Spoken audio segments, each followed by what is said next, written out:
I'm going to talk about the Pythagorean theorem in this lesson. So the first thing we need to look at is what the Pythagorean theorem is talking about, and the Pythagorean theorem works in right triangles. So you notice if the green is true, well, look at the green, it's a right triangle. Well, then what's going to happen? Well, if we really have a right triangle, then we can use this little equation called the Pythagorean theorem in most cases, which just tells you that if you square the two legs and then add it together, it's going to equal the hypotenuse squared. Now I'm going to actually go through and use the Pythagorean theorem in my next couple of examples. So this first one, it wants me to find the value of x. So how long is that leg in the right triangle? Well, using my Pythagorean theorem, I have a squared plus b squared equal to c squared. What we need to remember is a and b are always the legs, c is always the hypotenuse. So a, I'm going to say a is my x. It doesn't matter which leg we have be a and which one we have b, just as long as obviously one is one and one's the other one. So I'm going to have x squared plus, and then my other leg is the 12, square that, equal to my hypotenuse is 13, and I square it. Continue on. I have x squared plus 144 equal to 169. Get rid of the 144 from both sides, and I find out that x squared equals 25. Now remember, we're trying to figure out what x is, not x squared. So I have one more step. I need to take the square root, both sides of the equation. When I do that, I find out that x equals, remember in an equation, when you take the square root, you have to look at the positive and the negative solution. So really x is going to be a positive or a negative 5. Well, in our problem, it's not going to make any sense for that side of the triangle to be a negative 5. So I found out that for my problem, the x value is going to be 5 centimeters long. Taken care of. Now it asks for the exact value and the approximate. There really isn't any difference here because it came out to be exactly 5. In my next one, here, I'm looking to try to find the hypotenuse.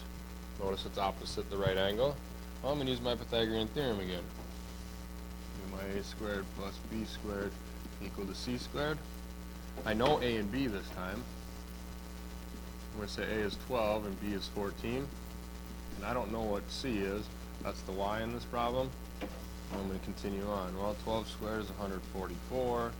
14 squared is 196. That's going to be equal to y squared.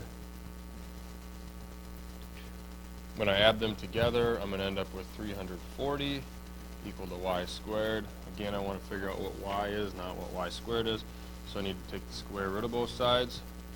When I do that, I'm going to get a positive and a negative. But what I'm going to do is I'm going to break this off right now. And this is where, being I want the exact answer and the approximate, I'm going to take that square root of 340 and I need to simplify it. The way I do it, I go through and I look for all the factors of 340. Well, I look at it from the starting point and I say, well, it's even, so I know 2 has to be a factor. Well, 2 times what is 340? And that answer to that would be 170. So now I think of 170s in my head. Well, I know that 2 is a factor of that because it's even. Well, 2 times what is 170? 85. What are factors now of 85? It ends in 5, so I know 5 is a factor. And then the other factor would be 17. So what I've done is I've prime factorized it. Now what I look for now is I look for pairs of numbers. Because if I have a pair of numbers, think about 2 times 2 is 4. What's the square root of 4? It's 2. So what that tells me is if I see a pair of numbers underneath the radical, under my square root, I can pull that pair out so that I just have the 2 on the outside. And being I don't have a pair for 5 or a pair for 17, I just multiply those 2 back together, and I have 2 times the square root of 85. So y, coming back now to my problem, y is going to be plus or minus 2 root 85. And again, being this is a side length of a triangle, the negative is not going to make sense in this problem. So that is going to be 2 root 85 feet long. There would be the exact value. Now the approximate value, all we have to do is we have to punch it on our calculators, and we're going to find out that the approximate value for that is going to be 18 and I'm going to round to 2 decimal places. It comes out to be 18.439. So if I go 2 decimal places, that's going to be 18.44 feet. Exact, approximate values for my hypotenuse in that right triangle. The last thing I'm going to talk about are called Pythagorean triples. See Pythagoreans in there, so it's going to have something to do with the Pythagorean theorem. And it's going to be 3 numbers. Notice that there are going to be whole numbers, 1, 2, 3, 4, 5, 6, 7, so on and so forth. It could be any of those numbers that satisfy the a squared plus b squared equal to c squared. Now, one example, probably the most famous Pythagorean triple, is the 3, 4, 5. Used a lot in right triangles. We can use it because we know if we have 3, 4, 5, we have a right triangle, which means we have a right angle. Very beneficial. Now, another Pythagorean triple, just using that 3, 4, 5 concept, if we were to just multiply those all by, say, 2, we're going to get 6, 8, 10.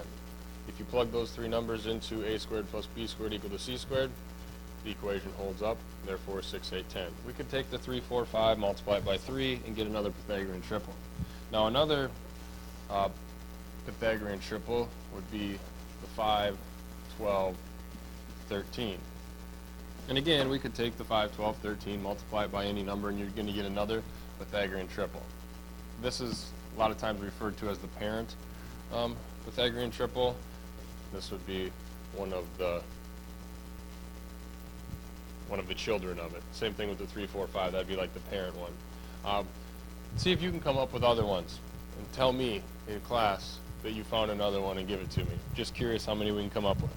And then that's going to conclude the Pythagorean theorem portion of this lesson.